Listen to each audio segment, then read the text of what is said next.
The time of year a child within the borders of the United States may go hungry is much more likely to be the summertime. And the main reason for that is school is out. During the school year, children have food programs. In the summertime, they don't. And that's where the food bank is so very important.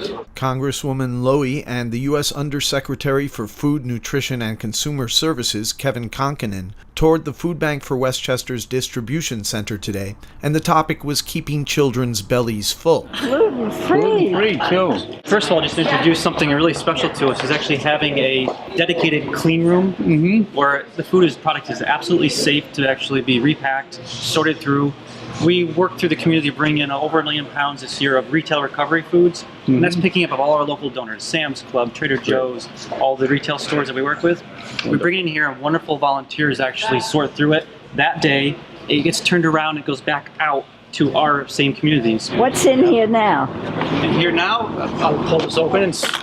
We just had a wonderful tour. We got to show everyone around to see our wonderful volunteer program inside our clean room, how it operates. It makes our backpack program work, how it makes our mobile pantry program work, which really is focused on children, seniors, and giving out the most fresh produce, fresh dairy, and the best meats possible to all the clients in need. So we need to really be able to increase funding and fortify the systems around which we're getting food to these children for the breakfast and lunch that they're missing because they're not in school. There's a meal gap in Westchester County around a little over 16 million meals that people do not have access to.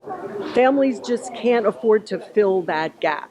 So it's 10 meals a week for each kid you have. So if you have a couple of kids in school, that's, it starts adding up. And so this way, we're here to raise awareness about the issue and the concern that we have for our children during the summer months and really try to step up some action in terms of making changes that are going to make things better. So summer's more fun next year. Our goal is really, over the next 5 years and increasing to the future, to actually fill that 16 million meal gap as we keep on moving forward. We know even in counties like these, where the population is relatively well off, there are poor people in our midst. The number of schools, for example, both public and parochial private Shivas, that are part of our what we call a community eligibility program, where they have a high concentration of low-income children.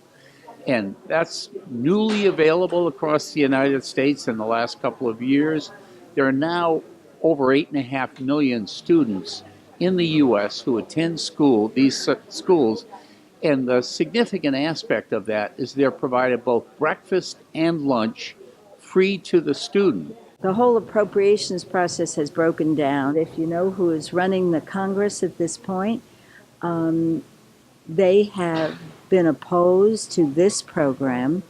And in fact, none of the appropriation bills have gotten through. So when we come back in the fall, and we left without funding Zika and other emergency programs, it's not just the lack of food security that many young people are facing. It's a whole range of challenges that we haven't funded, and I'm hoping that when we come back, we can deal with this before the end of the year rather than just kicking it over to the next year.